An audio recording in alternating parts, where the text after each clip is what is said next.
recordar un poquitito acerca del vaso, ¿no? Bueno, el vaso es un órgano que está ubicado en el hipocondrio izquierdo, ¿no? Entonces, todos los signos y síntomas van a ser muy parecidos a los que uno tiene en patología biliar en el lado derecho, pero en este caso en el lado izquierdo. Incluso la parte sinovial es muy parecida. La palpación del vaso se hace con algo muy parecido a la signo, ¿no se acuerdan? El paciente está en el público, uno pide que el paciente respire profundo, le da una inspiración y luego va a tocar, pero no en el hipocondrio derecho, obviamente, sino en el hipocondrio izquierdo.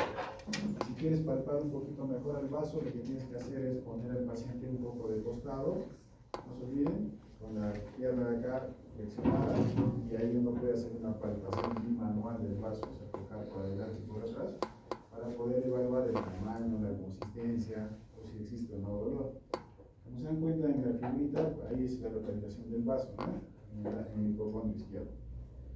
En realidad, el tamaño también va a ser muy variable. En realidad no hay un tamaño que digamos así tiene que ser. Es igual cuando hablamos, ¿se acuerdan de la vesícula? Hay gente que tiene vesículas chiquititas, otros más grandes. Igual en el caso del vaso, hay gente que tiene vasos muy pequeñitos. Normalmente es del tamaño, como imagínense un pancito francés, esa formita incluso, ¿no? Más o menos va a medir 14 centímetros por 10 por 4, no es una cosita así pequeñita. Pero hay gente que tiene vasos más grandes y también hay gente que tiene vasos más pequeños.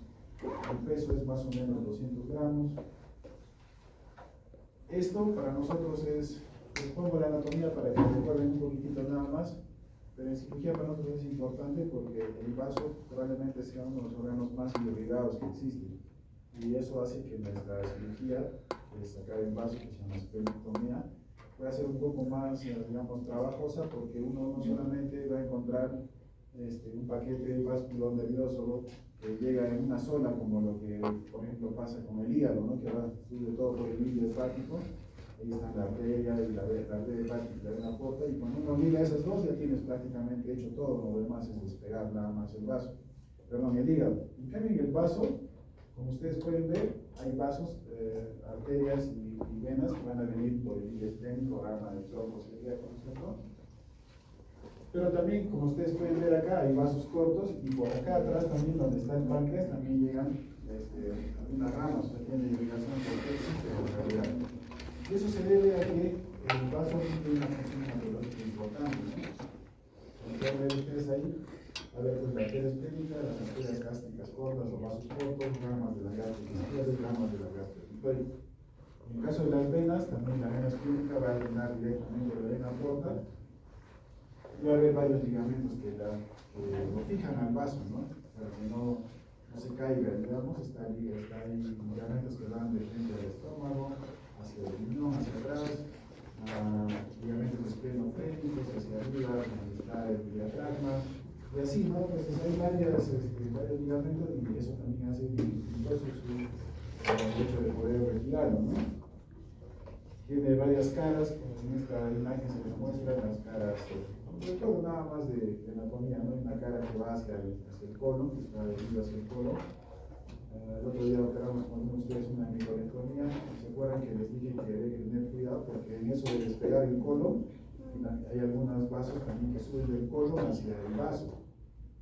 Y eso hace que muchas veces uno cuando hace microlectomías izquierdas acaba sacando también el vaso porque está muy adherido, digamos, e irrigado a través del mismo colon incluso. Hay una cara diafragmática que está en contacto con el diafragma, una cara renal en contacto con los riñones y una cara gástrica. Se dan cuenta que está bien rodeado de varios órganos, lo cual hace, como les decía, un poco difícil la detección durante la cirugía. Solo para recordar. Las funciones, eso sí deben acordarse, porque en base a entender estas funciones, uno va a poder entender algunas enfermedades que suceden y que requieren muchas veces de esplenectomía. De aquí a un ratito vamos a hablar qué cosa es, por ejemplo, un hiperesplenismo, ¿no? Que va a suceder en algunas, digamos, que estimula, digamos, esta función del filtro que es la hemocarteres, que en algunos tipos de anemias, y de hecho vamos a hablar ahora de una anemia en especial, que es la anemia falciforme. En algunos tipos de anemias, cuando hay más glóbulos rojos anormales de lo normal, el vaso comienza a funcionar, porque esa es su función, ¿no? hacer un filtro de la sangre, en otras palabras, y comienza a hiperfuncionar más de lo que debería. Entonces es estimulado más de lo que normalmente sucede y comienza a destruir. Y por eso es que muchas enfermedades que están relacionadas al vaso van a ir pues con pancitopenias, ¿no? De glóbulos blancos disminuidos, a leucopenia, va a haber anemia y también va a haber trombocitopenia, ¿no? Y por eso es de que el tratamiento en esas patologías es retirar el vaso. Otra función es la función de hematopoiesis. El vaso produce sangre, pero durante la gestación, cuando uno está de feto. Después de eso se suspende y solamente vuelve a funcionar eso cuando hay algunos problemas, digamos, tumores, ¿no? De la médula ósea, como son las leucemias, ¿no?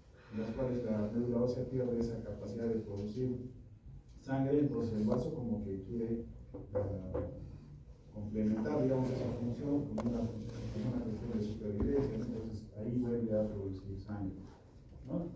Y además tiene una cuestión inmunitaria, y esto es importante reconocerlo porque cuando nosotros nos sacan el vaso, pues nuestras defensas, nuestra función inmunitaria va a disminuir terriblemente. Por eso es de que, como vamos a ver al final de la clase, una de las cosas más importantes que ustedes deben tener en consideración cuando sacamos el vaso es hacer la vacunación post-esplenectomía, que tiene todo un esquema de vacunación. Lo vamos a ver de acá un ratito acabando la clase, ¿no? Al final. Entonces, esas son las tres funciones que tiene el vaso. Otra cosa que hay que recordar es de que, si bien es cierto, todos tenemos un vaso grande, que ya conocemos, sin embargo es muy común, incluso dicen que cuando se hace autopsias, en un 60% más o menos de las personas uno encuentra lo que llamamos vasos accesorios. Eso se van a encontrar por lo general en el epítomo, envueltos en el epítomo, van a ver pedacitos, como que ustedes están viendo acá, ojalá lo puedan ver. Acá hay un vaso chiquitito, acá hay otro vaso, y al fondo está el vaso firme, digamos, ¿no? O sea, esos se llaman vasos accesorios, y eso hay que tener cuidado, porque en esos pacientes que tienen hiperesplenismo, si yo les saco el vaso grande y me olvido de los chiquititos, esos chiquititos van a comenzar a crecer cada vez un poco más, un poco más, un poco más, y van a volver a tener ese mismo problema, ¿no? Entonces podría ser perjudicial, digamos, en casos de, por ejemplo, anemias falciformes o algún tipo de púrpura trombocitopénica idiopática, ¿no? Que eso es algo, digamos, que iría en nuestra contra, ¿no? Sin embargo, esa capacidad de hacer vasos accesorios también a veces puede ir en nuestro favor.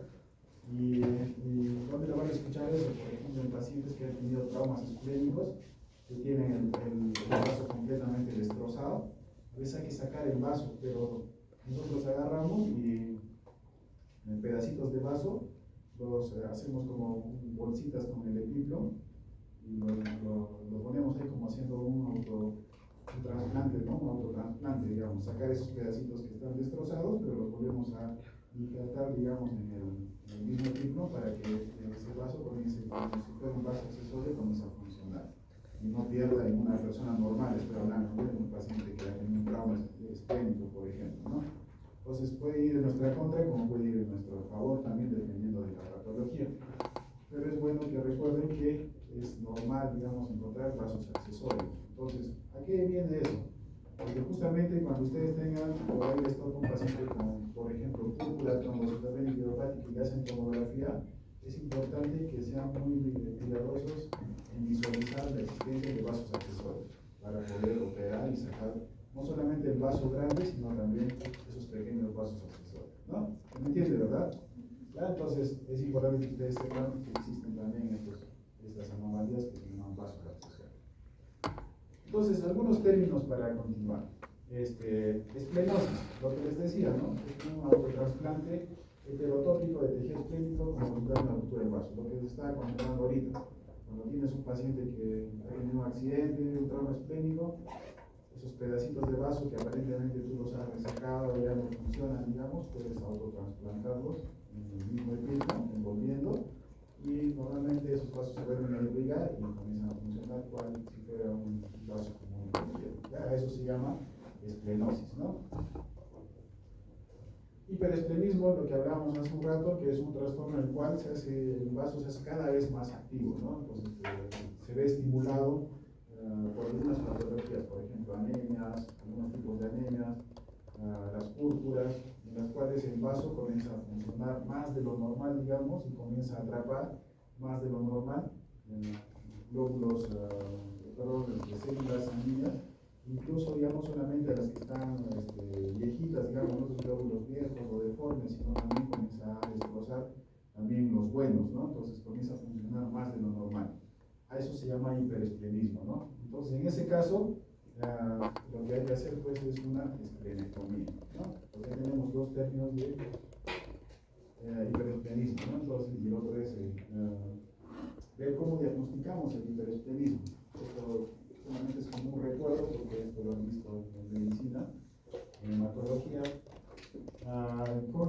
¿Cómo se ve a un paciente que ha tenido hiperesplenismo? Es un paciente que de la nada le comienzan a aparecer equimosis, ¿no? En diferentes zonas hay sangrados, a veces incluso sangrados de hemorragia digestiva acompañada, incluso hemorragias en zonas visibles, ¿no? Por ejemplo, encías, ¿no? Comienzan de la nada, comienzan a sangrar. ¿Y por qué se da? Porque como el vaso está funcionando más de lo normal, está destrozando plaquetas, y por eso es de que existe, pues, una trombocitopenia severa. Hay gente que normalmente un valor normal es de 120.000, 150.000, pero en este caso bajan a niveles de 10.000, 15.000. Incluso el otro día había una paciente que tenía cero de plaquetas, ¿no? Porque estaba sangrando por todos lados, ¿no? Entonces, eso se llama, digamos, es una de las formas más comunes de diagnosticar o de sospechar de un paciente que tiene un trastorno del vaso, ¿no? Como tiene una función inmunitaria, también estos pacientes son susceptibles a enfermedades infecciosas, siempre están con procesos virales o cualquier cosa respiratoria, los agarra más fuerte de lo normal, digamos, ¿no? Porque el vaso no está funcionando adecuadamente. En estos pacientes se da fiebre de origen desconocido, en algunos pacientes taquicardia, ulceraciones en la boca, en las piernas, en los pies, dolor en hipocondrio izquierdo, y a veces, como el vaso es muy grande porque está comenzando a crecer más de lo normal, a veces comprime el estómago, y como comprime el estómago da la sensación de saciedad precoz, ¿no? Cuando el que come, ya toque ya están vomitando, ¿no? ¿Cómo se hace el examen físico? Pues ya saben lo que hemos visto, la palpación bimanual del vaso nos va a ayudar a diagnosticar o a sospechar de esplenomegalia. En algunos pacientes hay soplos, y respecto a exámenes de sangre que se hacen, pues uno va a encontrar lo que llamamos pancitopenia, ¿no? Se puede haber leucopenia, que es glóbulos blancos disminuidos, va a haber anemia, que es hematocrito disminuido, ¿no? Glóbulos rojos disminuidos, y trombocitopenia, que es lo más común, que es una plaquetopenia severa, ¿no? Lo que también podemos ver es, se puede solicitar en estos casos, es aspirar la médula. Eso lo hacen los hematólogos, hacen una aspiración de médula, a veces primero hacen una lámina periférica, y con eso sospechan de otras enfermedades dependiendo de las características de los glóbulos blancos, rojos, de la predominancia de uno u otro. Va a encontrar, pues, casos de leucemias, linfomas y algunos tipos de metástasis de algún tipo de cáncer, ¿no? Otra enfermedad que deben acordarse. ¿Y por qué deben acordarse? Porque estas son enfermedades, la púrpura trombocitopénica idiopática, que está relacionada a infecciones virales muchas veces. Es una enfermedad que cursa con pancitopenias severas, en especial trombocitopenias, plaquetopenias, ¿no? Y es un paciente que tiene, pues, su debut es con equimosis, ¿no? Por todo el cuerpo, ¿no? Generalmente se presenta en edades extremas o en niños pequeñitos, que se relacionan más a cuestiones virales, y también en personas adultas y adultas mayores, ¿no? Entonces, los extremos de la vida son donde más se van a presentar púrpuras trombocitopénicas, y probablemente esta la jalamos o la estudiamos en cirugía porque es la causa más común de esplenectomías programadas. Entonces, para nosotros es normal, digamos, recibir interconsultas de hematología de púrpuras, que, como saben ustedes, al inicio del diagnóstico, el manejo es a través de corticoterapia, ¿no? Pero hay pacientes que no responden a los corticoides, y cuando no responden a los corticoides, lo que corresponde es recurrir a la cirugía. Especialmente los niños son los que mejor van con tratamiento médico. En cambio, los adultos no responden tanto al tratamiento médico, y lo que corresponde es hacer, pues, esplenectomía. Por eso es que eran una clase. Esta es igual que hay una exposición de ustedes de trauma abdominal, pero tienen igual, ¿no? La esplenectomía está indicada en algunos casos de traumas esplénicos. Sin embargo, no todos los traumas esplénicos son quirúrgicos, por eso es que lo nombro acá antes de la esplenectomía, porque algunos de ellos requieren solamente manejo conservador, ¿no? ¿Y en quiénes está indicado el manejo conservador? O sea, en quienes solamente hay que observar, no hay que operar, sino solamente dar tratamiento para el dolor, o si tiene algún grado de anemia, hacer transfusiones o rehidratar en casos de shock, se le da el tratamiento conservador nada más, ¿no? Como lo que dice ahí. Pues en quiénes, en todos estos pacientes, ¿no? Pacientes que están estables hemodinámicamente, los que tienen una monitorización adecuada del laboratorio de imágenes. O sea, ¿a qué me refiero? Ahora que van a hacer trauma abdominal, van a ver de que dentro del trauma abdominal hay un manejo imagenológico, se llama EcoFast, que es una ecografía, como su nombre dice, rápida, en la cual se hace una ecografía de los 4 cuadrantes para ver si hay pozos de líquido, ¿no? En este caso sospechando de sangrado, ¿no? Entonces, si uno hace EcoFast continuos, uno está indicado cada 3 horas, cada 6 horas, dependiendo de cómo esté el paciente, y si no hay ningún cambio, hay una estabilidad desde el punto de vista imagenológico y laboratorial, es decir, si su hematocrito no está bajando todo el rato, pues son pacientes que van a requerir solamente observación. De todas maneras, son pacientes que requieren estar manejados en UCI. Han visto ustedes la irrigación que tiene el vaso, pues si tienes un trauma esplénico, tu probabilidad de sangrar pues es altísima, ¿no? Entonces el riesgo de que entres en shock muy rápidamente es latente, digamos, en todo rato, ¿no? Por eso es que estos pacientes, cuando tengan un trauma esplénico, siempre hagan la interconsulta UCI, porque probablemente ese paciente requiera un manejo más minucioso, digamos, del sangrado, de sus valores de funciones vitales, etcétera, etcétera, ¿no?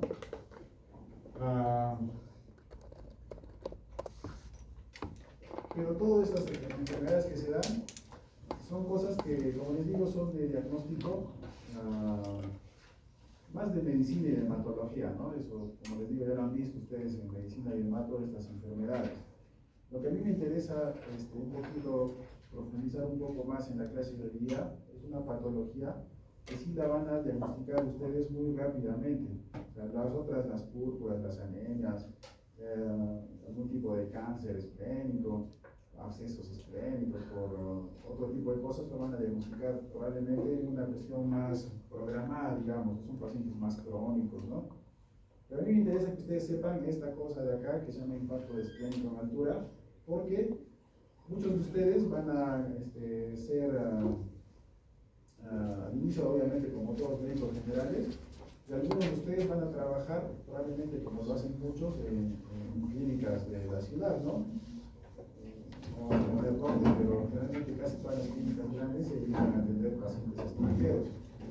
Y esta cuestión de impacto esplénico en altura es una cuestión que se aparece justamente en una coyuntura muy especial, ¿no? Pacientes que son de otras razas, en especial razas que tienen como antecedente raza negra, ¿no? Que es chocante podemos decir raza negra, ¿no? Pero ellos prefieren decir afroamericanos, ¿no? Pero la raza negra, pues. Y son gente que viene de algunos países en especial, por ejemplo Brasil, que tiene harto en su historia pues, de esclavos y todo eso, ¿no? Pacientes centroamericanos, ¿no? Y ahora que están llegando venezolanos, también están dentro de los que viven en el Caribe, y también gente que viene de Estados Unidos, que ustedes ya saben que en Estados Unidos hay harto de raza negra también, y pacientes que vienen del Medio Oriente, ¿no? Árabes, ¿no? Por lo general, que también llegan de turistas, y por ahí algunos africanos, ¿no? Normalmente sudafricanos que tienen una capacidad económica un poco mayor y pues llegan al Cusco, donde se da una situación especial, digamos, ¿no? Que es probablemente uno de los destinos turísticos que están a más altura del nivel del mar, ¿no? Entonces, eso es lo que vamos a estudiar hoy día un poquito más en profundidad. Si estamos a más nivel del mar, probablemente haya más hipoxemia, ¿no es cierto? La gente que está acostumbrada a vivir a nivel del mar va a sufrir el famoso soroche, ¿no? Ese proceso de adaptación a la altura. ¿Por qué? Porque por la presión atmosférica acá la cantidad de oxígeno es mucho menor, ¿no? Y eso explica por qué nosotros tenemos nuestro hematocrito más elevado de lo normal, mientras que todo el mundo, casi todos están en 45, ¿no? De 40 a 45, acá es normal encontrar hematocritos de 48 a 50, 52, ¿no? Todos, unos más que otros, somos así chapocitos, y cuanto más en la altura estamos, somos colorados. ¿Por qué? Porque tenemos más sangre de lo normal, por tratar de compensar esa cuestión, ¿no? De la hipoxemia. Igual nuestra anatomía ha cambiado mucho, somos los que somos andinos, tenemos la espalda un poco más ancha, ¿no? Y en cambio las piernas un poco más flaquitas, ¿no? ¿Y por qué tenemos la espalda más ancha? Porque nuestro tórax es más grande. ¿Y por qué es más grande? Porque nuestros pulmones son más grandes, ¿no? Si ustedes solamente comparen, a ver, entre Quillabamba y nosotros, las personas que hemos vivido mucho, las chicas, por ejemplo, ¿no? Las chicas que viven en el Cusco tienen la espalda un poco más ancha, en cambio las que viven a nivel del mar, la espalda delgadita y más bien más caderas, ¿no? Es una cuestión anatómica que se ha dado por una cuestión de adaptación a la altura, ¿no? Y así, ¿no? Entonces, como que nosotros estamos acostumbrados a estar a este nivel del mar, nosotros subimos caminando a 4.000 metros, no pasa nada, ¿no? 4.500 tampoco pasa nada. En cambio hay gente que no tolera eso, porque hay un nivel de hipoxemia severo, ¿no? Entonces, ¿en quiénes se van a dar estos pacientes o este tipo de complicaciones? En pacientes que están acostumbrados a eso y que de repente de una a otra se vienen acá a esta altura y comienzan a presentar signos y síntomas de hipoxemia, ¿no? Entonces, ¿por qué es importante, como les decía esto? Porque ustedes van a definir, y de hecho es todo un tema grande, incluso para que se anima por hacer un trabajo de investigación. Esto de altura y cirugía es un tema un poco no tan estudiado, ¿no? Hay muchos trabajos respecto a cirugía, de las cosas generales, ¿no? Pero de las cuestiones especiales que se dan entre mal de altura y cirugía hay muy poco estudiado en realidad. Por ejemplo, si uno busca infartos isquémicos de altura, ustedes pueden buscar en cualquier página, en cualquier revista reconocida en Google Scholar o lo que sea, ustedes van a encontrar que hay muy pocos trabajos en realidad. Incluso de esos pocos trabajos, casi todos son reportes de casos, o sea, reportes de un casito que van a operar en algún sitio. En cambio acá tenemos, ¿qué les digo? En este año, entre este y el año anterior, habíamos operado pues unos, no sé, unos 30 por lo menos, ¿no? Es harto en realidad comparado a la bibliografía que existe al respecto, ¿no? Entonces, por ahí si a alguien se le ocurre tener un tema de tesis, no sería nada digamos, malo, y además más bien interesante hacer un trabajo respecto a hiperespleninismo y mal de altura, por ejemplo, ¿no? Entonces, ¿por qué se da eso? Porque existe una alteración de la hemoglobina, de hecho se llama hemoglobinopatía S, ¿no? Porque a esta altura va a haber algunos grupos raciales van a tener, mientras que todos tenemos hemoglobina A1, A2, hay un grupo pequeño que está relacionado con una cuestión racial que tiene hemoglobina S, ¿no? Y esa hemoglobina S es la responsable de esto, ¿no? Para recordar nada más, la hemoglobinopatía S es una mutación en el sexto codón del gen delta S. Sustituye la adenina, un aminoácido por timina, y eso hace de que haya una disminución del ácido, un desplazamiento del ácido glutámico, y eso hace que se exprese en un tipo de anemia, ¿no? Esta diferencia, ¿no? Solo para recordar nada más, es un rasgo, hay diferentes, hay rasgos heterocigotos, homocigotos, doble heterocigotos, diferentes cosas, ¿no? Para recordar. Entonces, ¿cuál es el problema de esto? Entonces, ¿se acuerdan que hablábamos de que el vaso, bueno, esas pacientes que tienen una hemoglobinopatía S tienen glóbulos rojos que son anormales ya de por sí, ¿no? Entonces, ¿qué pasa? Cuando vienen a la altura, comienzan como una forma de compensar esa falta de aire, comienzan a producir más glóbulos rojos de lo normal, y lo que hace el vaso es comenzar a filtrar y atrapar esos glóbulos rojos que son anormales. Y como hay tanto, comienzan a llegar así más de lo normal, comienzan a formarse como unas cadenitas de glóbulos rojos, y esos hacen lo que se llama el rasgo falciforme, que es como un bastoncito. Entonces el vaso comienza a reconocerlo y comienza a destruir, y comienza a crear como un fenómeno de embolisis, ¿no es cierto? Y se hace como trombos, esos trombos se comienzan a acumular, y lo que pasa es que por la rapidez en la que se están formando, hacen trombos más grandes, y lo que hacen es causar que algunas arterias o venas se tapen, pues, y la irrigación del vaso va a hacer de que se vea ocluida, y como ustedes han visto, una vez que es como cualquier proceso de infarto, ¿no? En realidad es un infarto esplénico, se tapa y deja de haber irrigación y se comienza a morir el vaso, ¿no? Pero el problema es que no solamente es en el vaso, sino que también puede darse en otros sitios. Así como el vaso es el sitio más común, estos pedazos de trombos también pueden viajar a otros sitios y causar infartos no solamente en el vaso, sino también, por ejemplo, en los riñones, en los pulmones, en el cerebro, ¿no? En diferentes sitios. ¿Ya? Entonces es una cuestión que puede ser muy catastrófica, como se dan cuenta, en cuestión de horas nada más. ¿Ya? Entonces, esto es lo que les estoy diciendo, ¿no? Una hipoxia marcada en presencia de hemoglobina S va a dar lugar a que los glóbulos rojos se comienzan a amontonar. Eso, como se amontona, comienza a hacer que la sangre a ese nivel sea más espesa, se comienzan a formar trombos, y esos trombos hacen una agregación, ¿no? Se comienzan a juntar y tapan la irrigación del vaso, ¿no? Esa es la fisiopatología del infarto esplénico. Entonces, esa es la parte, digamos, teórica, a lo que hemos venido. ¿Cómo es este paciente? Entonces, ¿cómo tienen que evaluar a un paciente? Entonces, normalmente cuando les llamen, por lo general, como les digo, son pacientes extranjeros. Entonces, tu primer paso, digamos, ¿de dónde es el paciente? Entonces, tú es extranjero, ¿de dónde? Entonces, tienes que preguntar. Entonces, es el típico paciente que te va a decir que soy de Brasil, soy de República Dominicana, soy de Estados Unidos, y tú lo chequeas, y de por sí ya tiene un aspecto de negrito, en el fondo será rubio, rojo, celeste, así, pero debes medio crespito, así. Entonces, en el fondo, en sus antecedentes, hay raza negra, ¿no? Ya peor si te toca un moreno de esos, ya al toque ya te estás dando cuenta de que ya tiene un factor de riesgo, ¿no? Siguiente. ¿Cuál es el signo y síntoma más común? Es dolor abdominal en el lado izquierdo. Pero no es un dolor abdominal común y cualquiera, sino que te va a decir, yo estaba normal ahora, pero de repente tomé mi avión, llego al Cusco y a la hora, a las 2 horas, de repente me comenzó a doler, así de la nada. Dolor en mi pulmón izquierdo. Así como lo duele la vesícula en el lado derecho, este va a doler en el lado izquierdo, ¿no?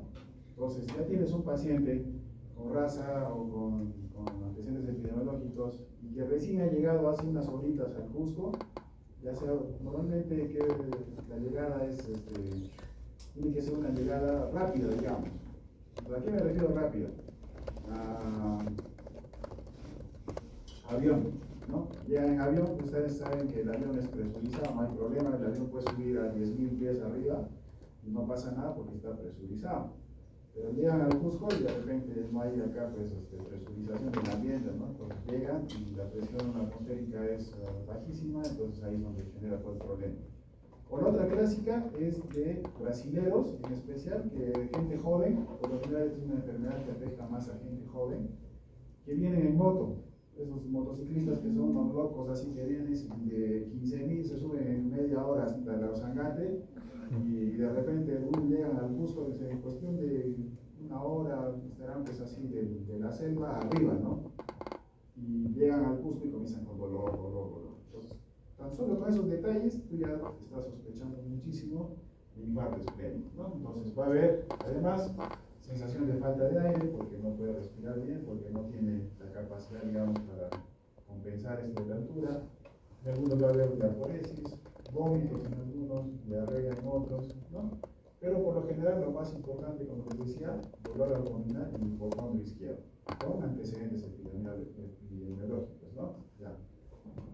¿Cómo haces el examen? Igual, como cualquier patología del vaso, lo que tienes que hacer, claramente, es hacer una palpación del vaso, ya saben, como un signo de Murphy, pero en el lado izquierdo no se llama signo de Murphy.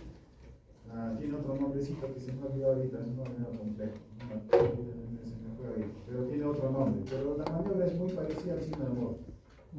solamente que en el lado izquierdo, el pulmón izquierdo, ¿no? Tomar aire, palpar, etcétera, etcétera.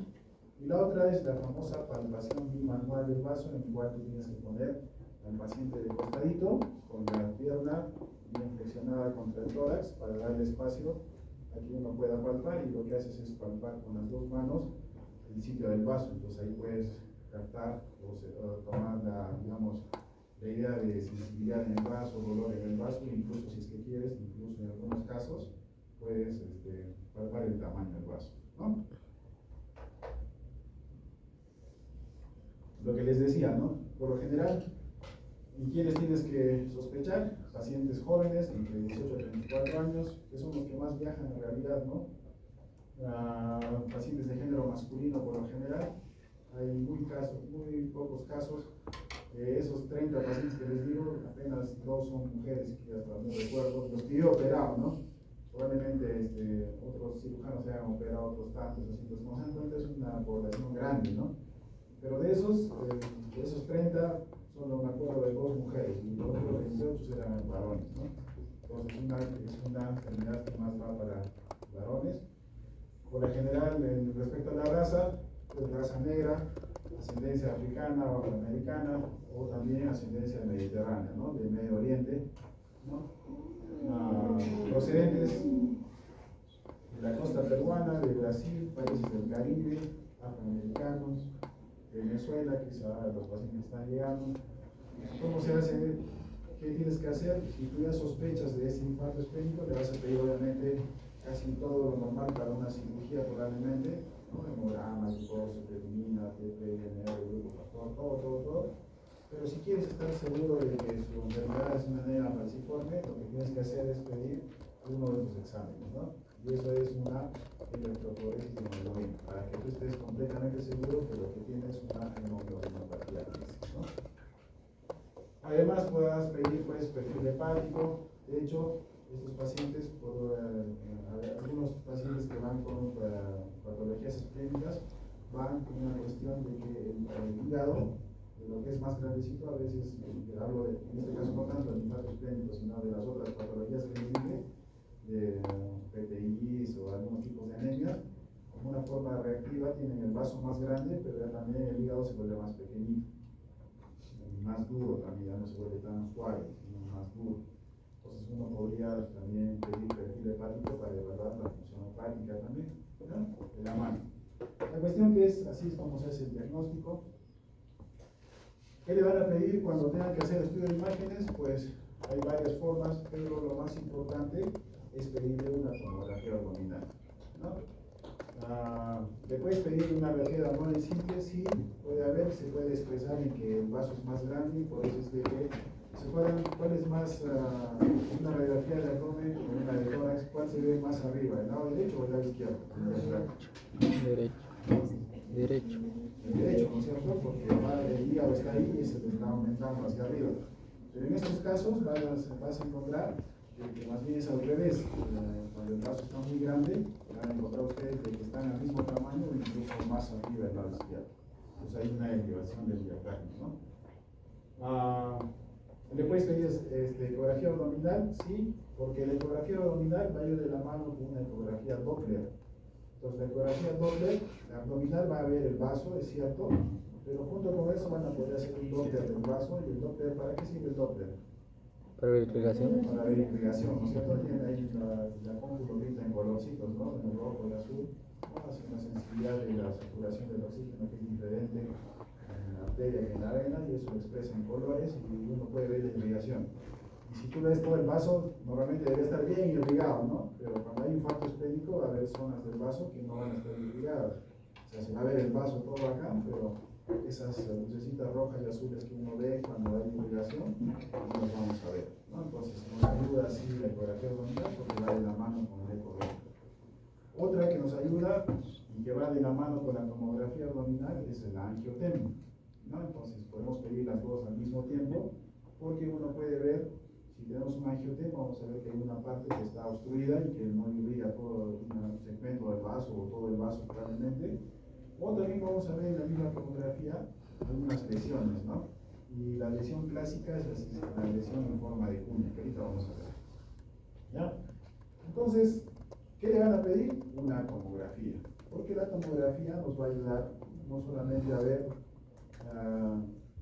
no solamente nos va a ayudar a ver el vaso mismo, sino, ¿qué cosa? ¿Se acuerdan que hablamos de los vasos accesorios? Entonces nos va a ayudar de mejor manera. ¿Ya? La mejor forma de ver vasos accesorios es a través de una tomografía con contraste. Entonces, si yo tengo el problema que es el vaso, yo tendré que ser muy cuidadoso en sacar también esos vasitos, ¿no? Los vasos pequeñitos, ¿no? Entonces, para eso nos ayuda mucho la tomografía y de hecho eso nos va a ayudar a tomar la decisión. Esta es una ecografía, ¿no?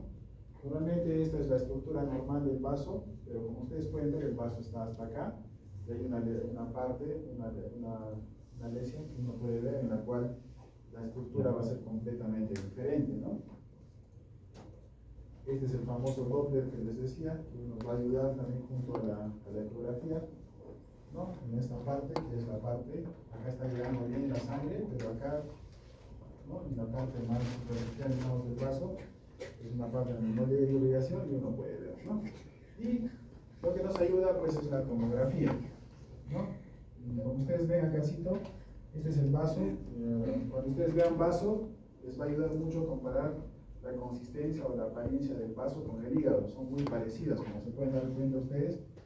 Esta parte del vaso es el vaso normal y el hígado que está acá tiene más o menos la misma apariencia, ¿no? Entonces, cuando ustedes vean una tomografía, siempre comparen el hígado con el vaso, porque eso les va a ayudar a darse cuenta en uno o en el otro lado las cosas que son anormales, ¿no?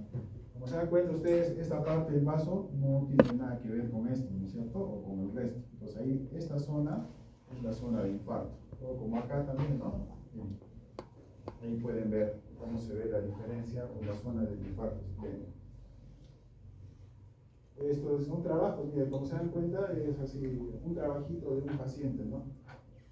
Eso es lo que más van a encontrar si es que buscan. Por eso les decía, si a alguien se le interesa en hacer su trabajo de tesis al respecto, chévere, porque tienes un trabajo nuevo, innovador, y es medicina de altura, que es algo que llama mucho la atención, ¿no? Fácilmente, para que llegues a una revista y lo puedas publicar o incluso, ¿no? Porque es un trabajo interesante.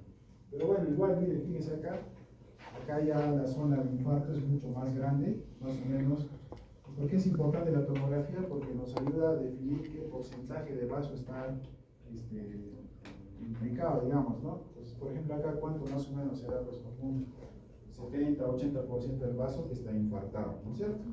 ¿Ya? Entonces, y así, igual acá, miren, acá es más pequeñito ya también, ¿no? Acá es uno, pero acá tiene, mire, estas lesiones acá, y si ustedes pueden ver, tiene diferentes poquitos en otros sitios también, ¿no? Entonces, así, y entonces la tomografía les va a ayudar mucho a ver eso. Entonces, una vez que tú has sospechado que tienes el diagnóstico, digamos, tomográfico y clínico del infarto isquémico, entonces, ¿qué cosa es lo que tienes que hacer? Tú como médico, ¿qué es lo que tienes que hacer? Es lo siguiente. Tienes dos opciones, o hacer un tratamiento conservador o hacer un tratamiento quirúrgico. Y para eso nos va a ayudar mucho, volviendo atrás, la tomografía. Porque el tratamiento conservador se va a dar en pacientes que tienen una, digamos, afectación del vaso menor a la cuarta parte, ¿no? Más o menos de un 30% para abajo, mi manejo tiene que ser conservador. Entonces, ¿cuál es el principal problema del paciente? ¿Qué es lo que le ha originado? La altura, ¿no es cierto? Entonces, ¿qué tienes que hacer con ese paciente? Regresarlo al nivel del mar. Eso es lo básico, lo más importante por el equipo. Entonces, es un paciente que agarras y ¿qué es lo que le falta? Oxígeno. Entonces, ¿qué tienes que hacer? Ponerle oxígeno así, pero a dosis así en las cuales no necesite estar respirando mucho para no seguir estimulando a que su anemia falciforme se exprese aún más todavía, ¿no es cierto? Entonces, ¿qué le tienes que hacer? Ponerle oxígeno para que su saturación esté siempre por encima del 95%. Inclusive, se sugiere que los pacientes estén en sesiones de cama hiperbárica constantes hasta que se cumpla su regreso al nivel del mar, ¿no? Lamentablemente estamos en el Perú y en el Perú pues no es como en otros sitios que llamas un helicóptero y se lo llevan al paciente, ¿no? Acá tienes que esperar todavía Sí hay ambulancias aéreas, de hecho los seguros internacionales tienen convenios con ambulancias aéreas, pero hay que esperar que el seguro llame a la ambulancia, que la ambulancia apruebe, que su seguro le valga, y después de eso viene, después de 2 horas, parte de Lima, y como es una avioneta, no llega como un Boeing en 50 minutos, en 1 hora, sino llega en 1 hora y media, 1 hora 50 a veces, ¿no? Entonces te toma como 4 o 5 horas para que en el mejor de los casos venga una ambulancia aérea, ¿no? Para llevarse al paciente. Pues mientras tanto, ¿qué tienes que hacer? Pues hidratarlo bien al paciente, le pones una buena vía o incluso 2 vías periféricas, lo tienes que hidratar bien, le tienes que hacer oxígeno suplementario. Y si tú sabes, obviamente si está con dolor, le pones analgésico. Si hay zonas de isquemia en el vaso, eso puede predisponer después a hacer abscesos hepáticos, entonces tienes que cubrir con antibiótico, pues utilizarás normalmente penicilinas, lo que más utilizamos es Traxona, ¿no? Es el que más, digamos, un derivado largo, ¿no? De las penicilinas, ¿no es cierto? Y entonces utilizamos analgésico, antibiótico, y además, si el paciente, como sabemos que no va a ser operado, y el problema es trombosis, ¿qué tenemos que darle?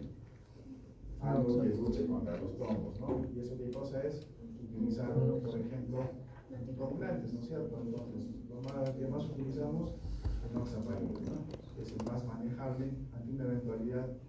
La heparina es todo un problema, ¿no? La warfarina es todo un problema, ¿no es cierto? Para manejar pacientes que pueden ser acabar en cirugía.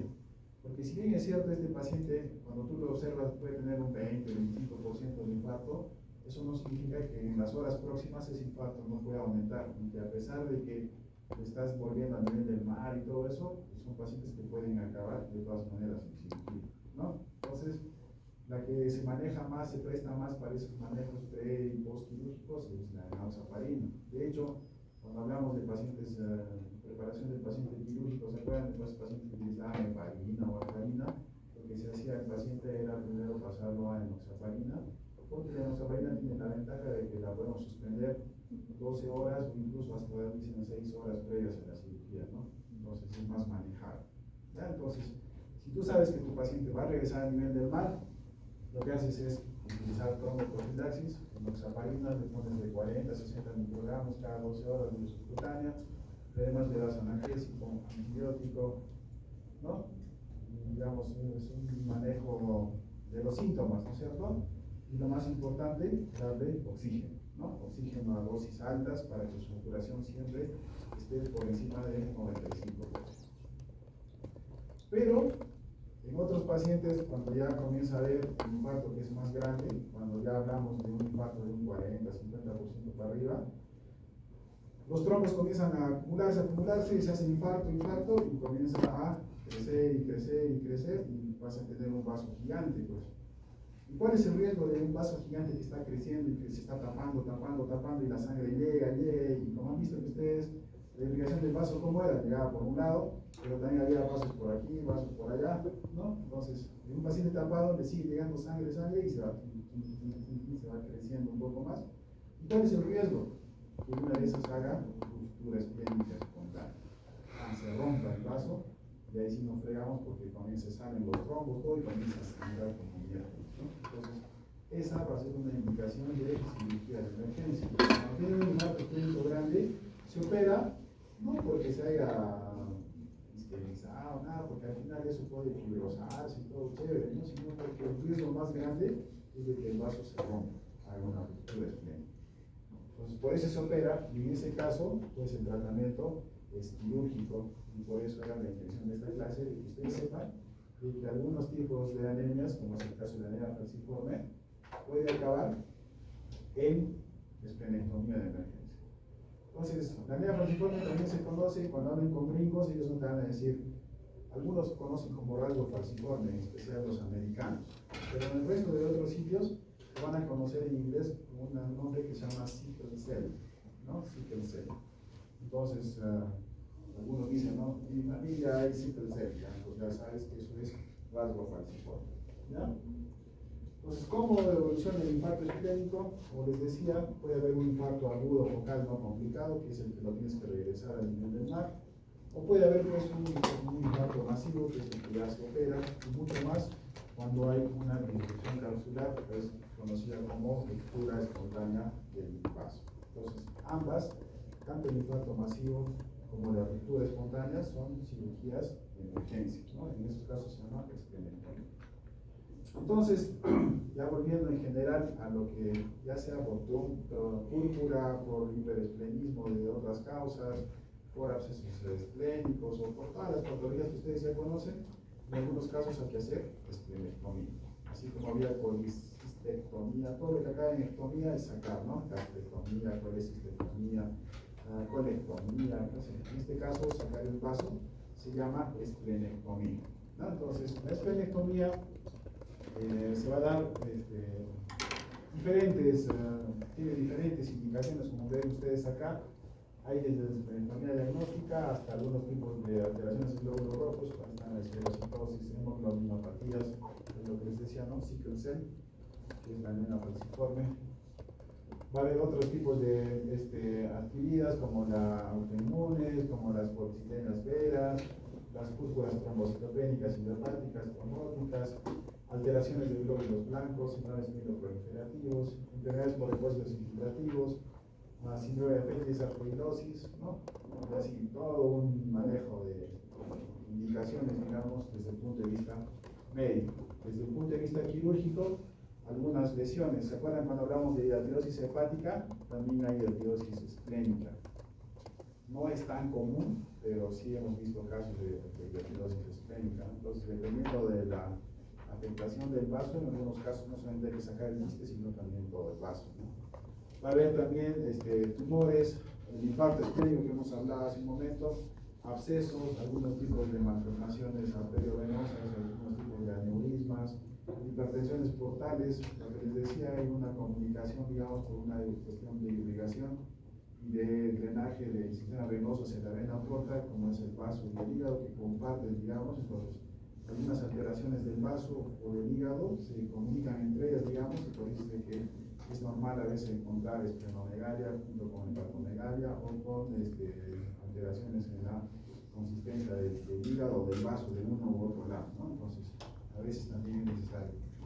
Los vasos errantes o vasos accesorios y los traumas esplénicos son indicaciones de esplenectomía. Entonces, se dan cuenta que hay muchas patologías en las cuales uno tiene que hacer esplenectomía. Ya recordando, la esplenectomía pues es algo que es un poco complicada a veces porque tiene un órgano, si bien es cierto que es así todo, uno lo toca, es bien bonito, pero es igual que el hígado, incluso un poco más, que si lo ajustas más de lo normal o lo jaloneas más de lo normal, se desgarra rápidamente y es un órgano muy frágil.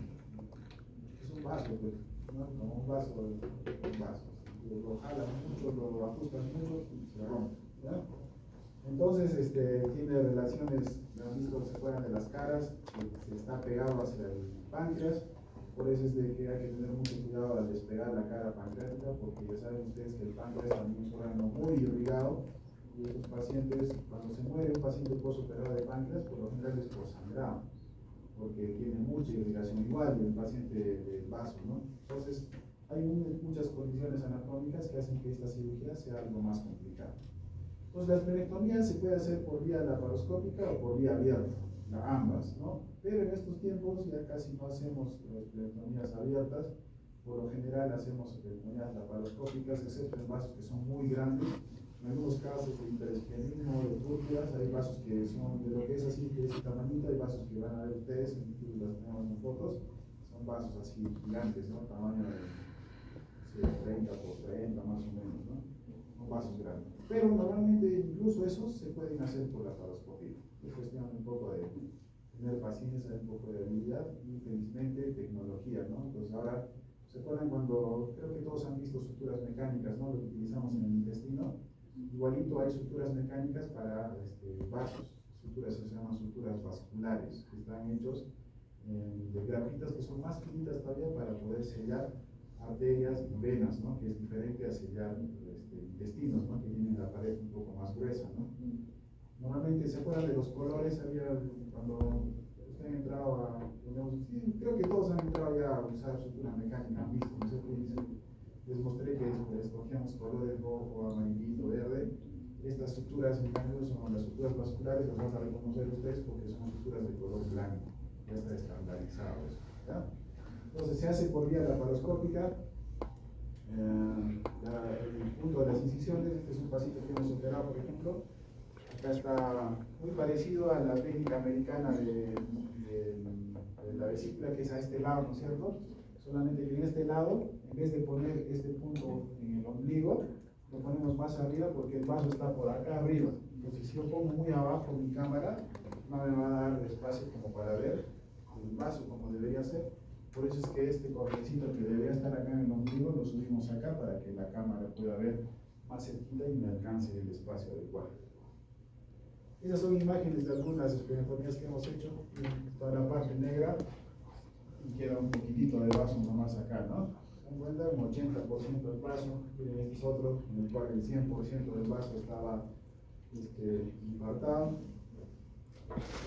Igual este, 100% del vaso así completamente. Este, un 60% más o menos, ¿no? Y así como se dan cuenta, varios casos, ¿no?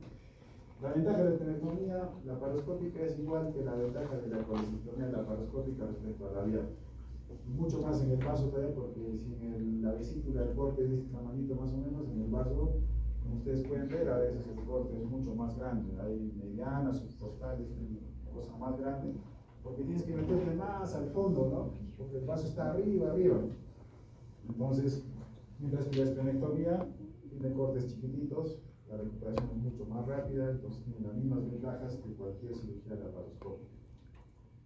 Esto es importante, chicos, que ustedes manejen en la esplenectomía. Primero, en el postoperatorio hay que hacer un manejo bien de líquidos electrolitos, hay que hacer analgesia, porque en realidad duele, pero no tanto, en realidad, no tanto como uno pensaría. Hay que dar antibióticos, hay que hacer un monitoreo hemodinámico, porque el vaso puede sangrar mucho, o lo que queda del vaso en realidad, ¿no? Debemos sacar el vaso, pero como ustedes han visto, tenemos que mirar arteria, vena esplénica, vasos cortos, vasos gastrorenales, ligamentos, muchas estructuras que podrían sangrar, y eso es lo más importante. Pero es una cuestión desde el punto de vista quirúrgico. Lo que me interesa que ustedes sepan es esto, que es la esplenectomía con el protocolo de vacunas. Entonces, ¿cuándo uno debe vacunar? Si es una esplenectomía programada, o sea, si a mí me dicen, ¿sabes qué? Tienes, no sé, un mieloma, o tienes una anemia X, ¿no?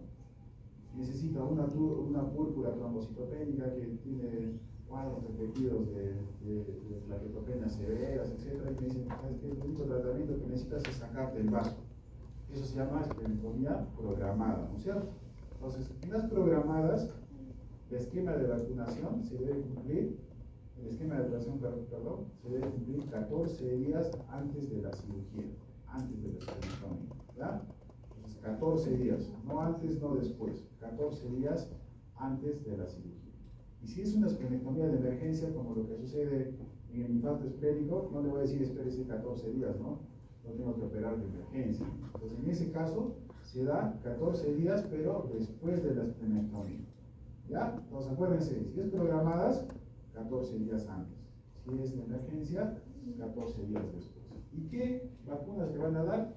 En realidad, hay todos estos esquemas de vacunas. Entonces, ¿vacunas contra quién?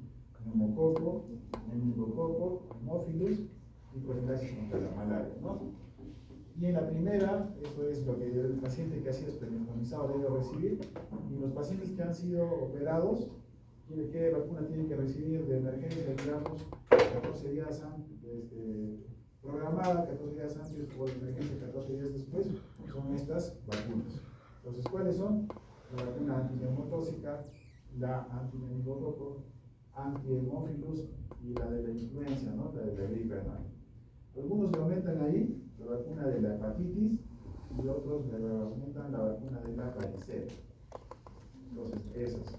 Pero por lo menos, estas son las que tienen que estar en nuestro esquema de vacunación.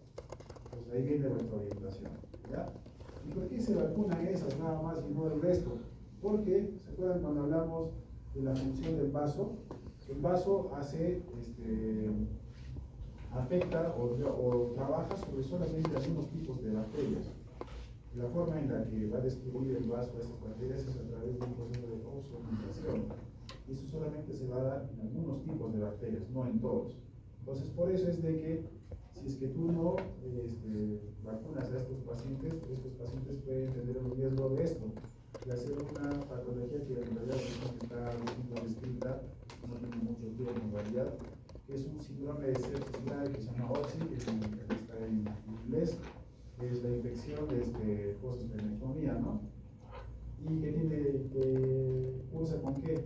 Justamente con los que estamos hablando, ¿no? Meningococo, neumococo, que tienen que ver con neumonía, meningitis, sepsis, ¿no? Entonces, ¿qué hay que hacer? Hay que darle profilaxis antibiótica. Entonces, esos pacientes que les hemos operado de emergencia, por ejemplo, el paciente de infarto esplénico que lo operaste de emergencia, tienes que darle amoxicilina con ácido clavulónico durante 6 meses, una pastilla diaria, la de 500, ¿no? La de 500, 125, ¿no? Amoxicilina con clavulónico. Esquema, algunos dicen 3 meses, otros dicen 6 meses, ¿no? De 3 a 6 meses tiene que tomar diario, ¿hasta qué? Hasta que otros procesos de inmunidad comiencen a tratar de compensar esa falta de vaso. La otra es hacer, pues, en algunos casos, cuando hay traumas esplénicos, por ejemplo, les podemos hacer autotransplantes, ¿no? Estamos hablando ya no solamente de infartos esplénicos, sino de otras causas también, ¿no? Lo que les decía al inicio, cuando hay infartos, traumas esplénicos y el vaso está reventado en pedacitos, los pedacitos más sanitos, digamos, los agarramos y los implantamos en el epigno, lo pones ahí, lo cierras con el epigno, le pones unos puntitos, le haces como una canastita con el epigno. Y esos van a ser como lo que es un injerto de piel, igualito es un injerto de vaso, en otras palabras, y va a funcionar, ¿no? Para que no tengas problemas de hipoesplenicismo, ¿no? Y la otra es pues la inmunización profiláctica, ese esquema de vacunación que les he dicho, que se debe dar por única vez y después de eso con refuerzos de manera anual, ¿no? En especial, por ejemplo, para influenza, ¿no? Que es lo que más mata. O lo que ahora último estaba, pues, COVID, ¿no? El COVID ya está de bajada, como que no se nos acostumbra al COVID, no para cuántos, es más COVID-19 en algunos lados, pero también estaba entrando en el esquema anual de refuerzos de vacunación a pacientes que han sido post-especializados. Entonces, como se dan cuenta, esta es una patología que la vamos a ver acá en el Cusco, en especial, o los que trabajan en Puno, tal vez por ahí, que es una cuestión muy particular, digamos, en nuestro medio, porque somos una ciudad turística y ustedes van a ver, de verdad van a ver más casos de lo que se imaginan de anemia falciforme. Esto es importante porque incluso la idea que estábamos haciendo con un grupo era de plantear de que hacer, así como acá nos hacen, no sé, pues, programas de prevención de cáncer de cuello uterino, de cosas así, en otros países debería también saber de esos pacientes que viajan, saber hacerse pruebas de sickle cell, ¿no? De hemoglobinopatía S, antes de venir a zonas de altura, ¿no? Porque es una patología, como les digo, cada vez se hace algo más frecuente, digamos, ¿no? Porque cada vez hay más turistas que están llegando al Cusco y eso hay pues, más exposición de gente que viene, ¿no? Entonces, hay que tener en consideración, ¿ya? Por eso es que en esta clase hemos tocado un poquito de otras enfermedades que tienen como tratamiento una esplenectomía programada, pero en este caso ustedes van a poder ver pacientes que requieren esplenectomías de emergencia, ¿no? Entonces hay que tener en cuenta la probabilidad de infarto esplénico. Yo, por ejemplo, cuando estaba estudiante y por acá ni sabía que existía, ¿no? Ni sabía, o sea, existía, pero yo, nada, porque en mi época no había tanto extranjero como lo que ahora está llegando, ¿no? O sea, cada vez más y más y más, entonces se ve más de estos casos. ¿Ya? Entonces, ¿hay una pregunta? ¿Todo claro? Entonces, ¿tenemos tiempo para que se ponga aquí? No. ¿Cómo hacemos? La próxima clase la exponen entonces. Sí. Yo decía el programa, les iba a plantear una cosa. Podemos hacer que a la próxima clase expongan 2 y en una, digamos, el jueves. También podemos hacerlo. Pero con cámaras prendidas. Sí. Porque ya conozco eso de virtual, ya todos se duermen, ya está.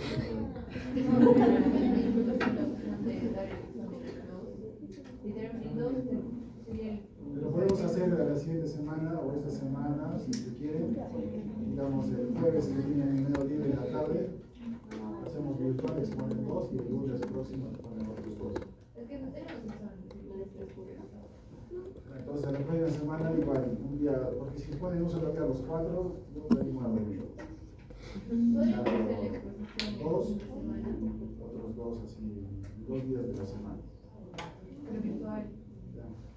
Doctor, ¿exponen todos los miembros del grupo o solo uno? No sé, hace rato se me ocurre, dos porque...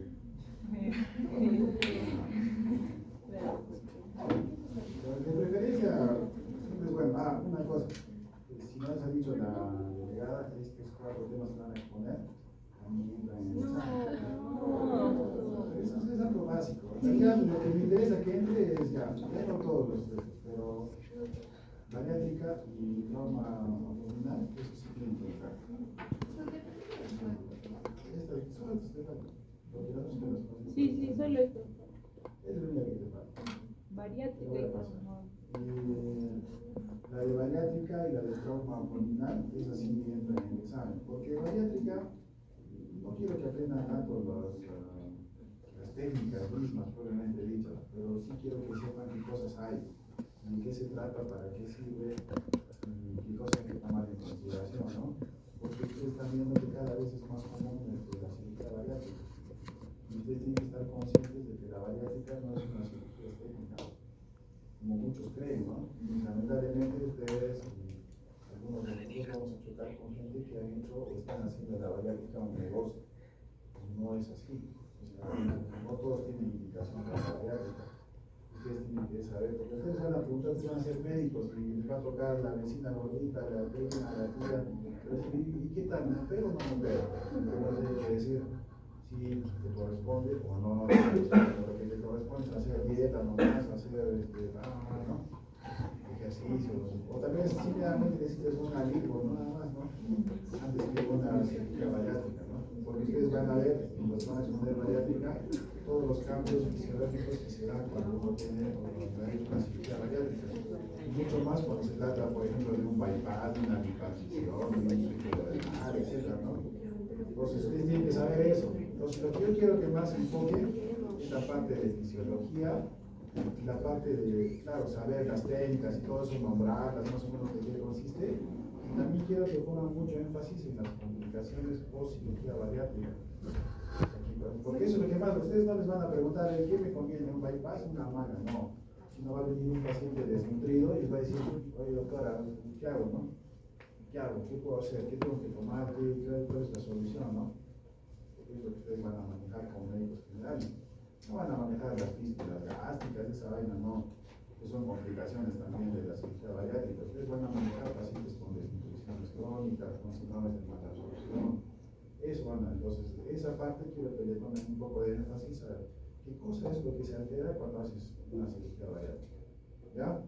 El resto de cosas que les voy a explicar también, obviamente, no es que ustedes van a exponer todo, también les voy a explicar unas cosas de cirugía bariátrica que son importantes que ustedes sepan.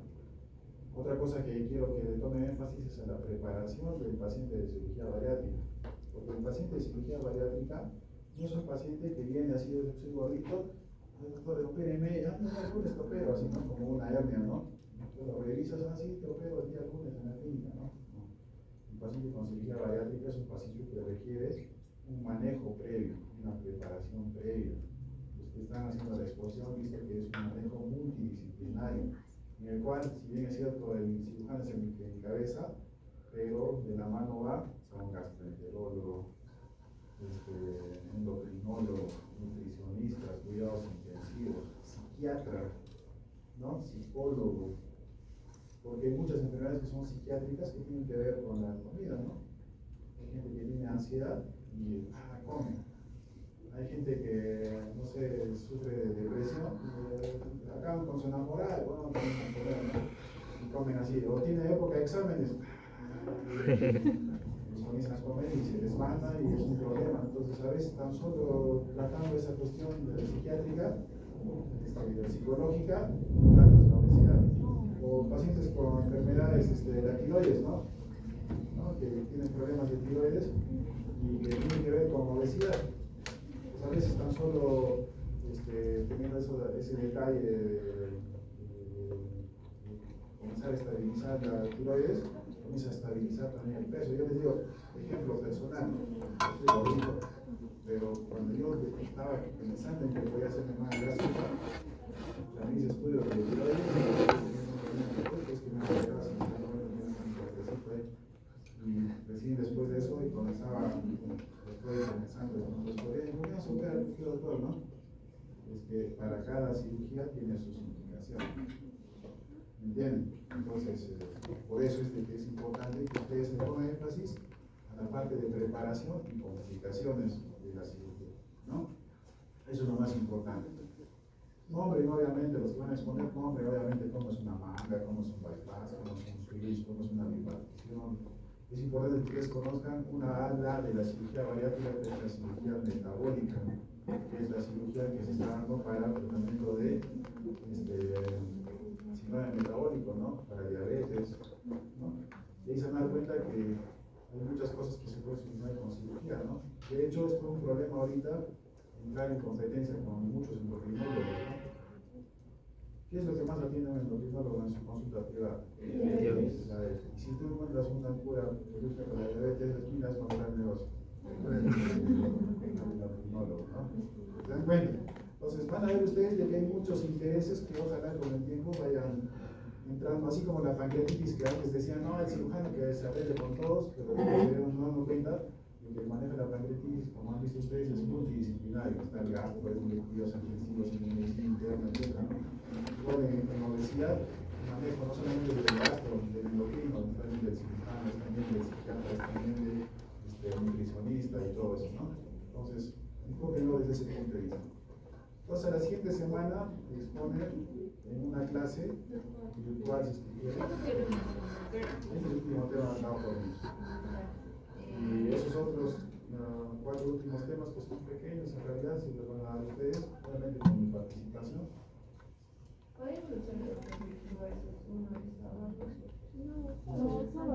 Ustedes vean con calma. Y a la siguiente semana hacemos las 2 clases, que es la última semana de noviembre. Y la primera semana de diciembre, para que se liberen de cirugía, damos el examen de cirugía.